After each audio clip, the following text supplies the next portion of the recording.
Daily advocate Anjali Awasthi serial की update जानने के लिए आप हमारे चैनल को सब्सक्राइब कर लें, लाइक शेयर कमेंट करें और हाइप का बटन जरूर दबा दें। जैसे कि आपने कल के एपिसोड में देखा, राघव सिंह अंजलि पर अदालत में आरोप लगा रहे होते हैं। राघव सिंह खास गवाह कृष्णा सिंह को अदालत में पेश करने की अनुमति जज साहब से मांगता है। वहीं पर अंजलि कहती है, मैं समझ सकती हूँ पापा, अभय सिंह राजपूत की जिंदगी गिनी सिंह राजपूत के हाथों में है। मुझे तकलीफ हुई है, लेकिन पहले आप पिताजी हैं और बाद में मेरे ससुर जी हैं। वहीं पर कृष्णा सिंह के कानों में काव्या कहती है, जैसे कहा है वैसे ही करना। वो उससे पैसे की मांग करता है। काव्या कहती है, ऑलरेडी तुम्हारे अकाउंट में पैसे ट्रांसफर कर दिए हैं। कृष्णा जज साहब के सामने पेश हो जाता है। वो जज साहब को बताता है कि मैं युवराज सिंह के पड़ोस में रहता हूँ। राघव सिंह कहते हैं, आप बता सकते हैं कि उस दिन क्या हुआ था? कृष्णा कहता है, उस दिन एडवोकेट अंजलि अवस्थी आई और महक दीदी को साथ लेकर चले गई। मैंने पहले भी सुना था कि महक जी अपनी सुहाग रात वाले दिन ही भाग गई थी। वो बहुत ही कैरेक्टरलेस लड़की है।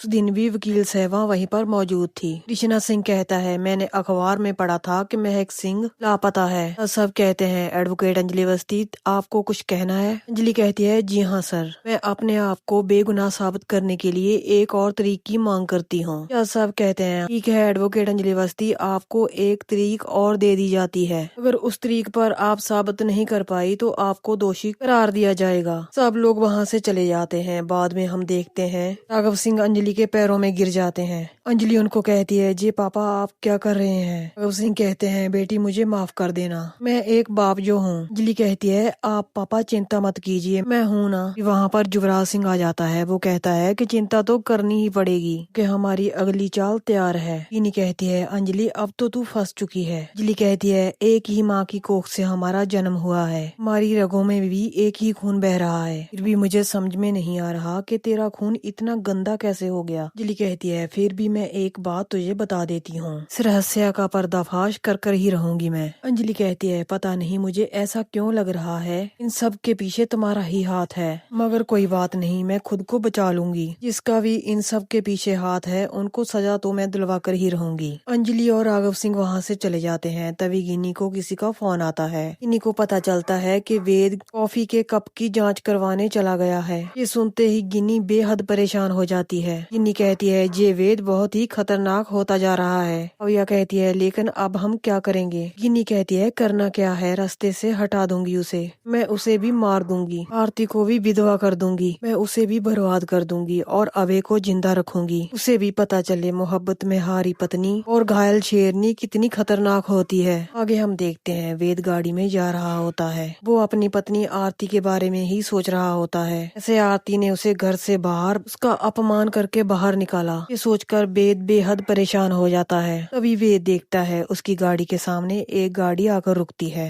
वेद उनको कहता है, क्या हुआ, गाड़ी क्यों रोक रहे हो, पीछे हट जाओ। भी गाड़ी में से 4-5 गुंडे उतरते हैं और वेद के आकर सामने खड़े हो जाते हैं। वेद उनको कहता है, क्या परेशानी है, मेरी बीच रास्ते गाड़ी क्यों रोक रहे हो? अभी वो गुंडे वेद पर हमला कर देते हैं। वेद उनका डटकर मुकाबला करता है। वेद उनको आशाई का पाठ पढ़ाता है। वो कहता है, मेरा नाम वेद राजवंशी है। अभी एक गुंडे का फोन बजता है। वेद उसे उठाता है और देखता है हमने गिनी सिंह राजपूत होती है। वो कहती है कि मार दिया उसे, क्या खबर है? वेद उसे कहता है, बहुत बुरी खबर है। गिनी कहती है, कौन बोल रहा है? मैं वेद बोल रहा हूँ। ये नाम सुनकर गिनी चौंक जाती है। वेद कहता है, मुझे पता था मुझे मारने की कोशिश आप ही करेंगी, इस कहानी की राइटर भी आप ही हैं। ये भी पता है कि एडवोकेट अंजलि अवस्थी को फंसाने वाली भी आप ही हैं। ये भी पता है अभिमन्यु की तरह मुझे कैसे चक्रव्यूह में फंसाया गया है। वेद गिन्नी को कहता है, आप मुझे नहीं घेर पाएंगी और ना ही मार पाएंगी, मैं आपके उस चक्रव्यूह को तोड़ दूंगा और एडवोकेट अंजलि अवस्थी को भी इस चक्रव्यूह से बाहर निकाल कर लाऊंगा। ये मेरा आपसे चैलेंज है। गिनी सिंह राजपूत, मैंने जिंदगी में अपनी एक माँ को खोया है, अब दूसरी माँ को नहीं खोना चाहता। आप याद रखिएगा, अगर पूरे दिल्ली शहर में उनके साथ कोई नहीं खड़ा होगा, कोई प्रेस नहीं, कोई मीडिया नहीं, लेकिन ये वेद राजवंशी उनके साथ हमेशा के लिए खड़ा रहेगा। वेद का चैलेंज सुनकर गिनी सिंह राजपूत भड़क जाती जाती है। उसके पास भजन सिंह आता है। वो पूछता है कि क्या हुआ। गिनी उसे कहती है वेद जिंदा बच गया। जो लोग उसे मारने के लिए भेजे थे वो लोग किसी काम के नहीं निकले। भजन सिंह कहता है तो अब क्या करेंगे। गिनी कहती है करना क्या है, मरना तो तय है उसका। एक बार बच गया तो क्या हुआ, अगली बार वो नहीं बचेगा। ये बस्ती को कोई नहीं सहारा देगा, ना ही उसके साथ खड़ेगा। इस तरह मैंने पूरी जिंदगी अबे के बिना निकाली है और अभी तक उसके बिना तड़फ रही हूँ। ऐसे ही मैं सबको तड़फा तड़फा कर मारूंगी। आगे हम देखते हैं हॉस्पिटल में अबे सिंह के पास गिनी गुलदस्ता लेकर पहुंच जाती है। के साथ सादिका, वैभव और भजन सिंह भी होते हैं। गिनी अबे सिंह को कहती है हैप्पी मैरिज एनिवर्सरी। वो कहती है भूल गए आप आज का दिन, आज हमारी मैरिज एनिवर्सरी है। आज के दिन हमारी शादी हुई थी मंदिर में। मेरी मांग में सिंदूर भरा था। अबे सिंह उस शादी के दिन को याद करने लग जाता है कि कैसे धोखे से गिनी ने उसके साथ शादी की थी। अबे सिंह कहता है कैसे भूल सकता हूँ वो काला और मनहूस दिन, कैसे तुमने अंजलि बनकर मुझसे शादी की।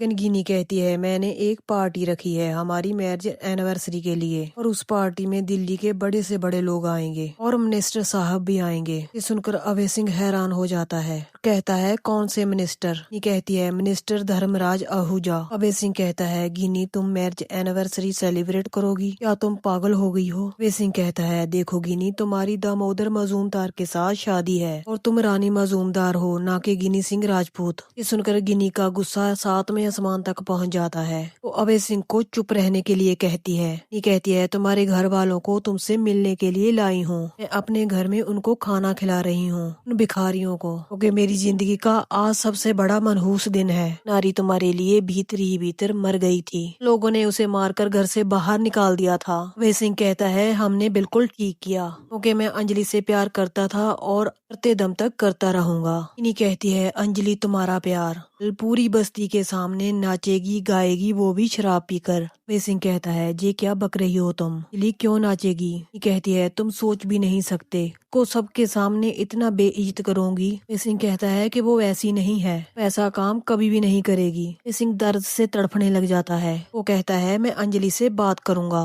नी अबे सिंह को कहती है जहाँ से उठे तुम्हें गन से शूट कर दिया जाएगा। भी बेशर्म सादिका कहती है अबे को फोन तो दो। सादिका कहती है इन्हीं ने बहुत बड़ी पार्टी रखी है और उसमें आएगी एडवोकेट अंजलि अवस्थी। भजन सिंह भी अबे सिंह से कहता है देखना तुम्हारा प्यार तुम्हारी अंजलि ऐसे सबके सामने नाचेगी गाएगी और शराब भी पिएगी। एक एक करके सब लोग अबे सिंह को परेशान करने लग जाते हैं। वैभव उसे बताता है अंजलि के नाम पर FIR दर्ज हुआ है, उसका नाम लड़कियों को बेचने में आया है। बेचारी वो खुद अपना केस लड़ रही है। मीडिया ने उसकी इज्जत की क्या धज्जियां उड़ाई हैं, मैं क्या ही बताऊं। सादिका कहती है आप भी क्या बोल रहे हैं, अबे को क्या पता होगा, वो तो यहाँ पर बिस्तर में पड़ा पड़ा मौत और जिंदगी से लड़ रहा है। कहती है ये हॉस्पिटल भी दामोदर मजूमदार का है, 20 घंटे तुम्हारे पर नजर रखी हुई है। नी अबे सिंह पर गुलदस्ता फेंकती है और कहती है कि अपना ध्यान रखिए। यहीं पर दोस्तों इस धमाकेदार एपिसोड का एंड हो जाता है। इसका एपिसोड आपको कैसा लगा कमेंट कर जरूर बताएं। नेक्स्ट एपिसोड के अपडेट देखने के लिए आप चैनल को सब्सक्राइब कर लें, लाइक करें। कल के एपिसोड में देखेंगे आरती कहेगी मैं माँ से बदला तो जरूर लूंगी। सोनल अंजलि को आवाज बदलकर बात करेगी और अपने पास बुलाएगी। के बाद क्या होने वाला है कल के एपिसोड में देखना। नेक्स्ट एपिसोड के अपडेट के साथ कल मिलते हैं।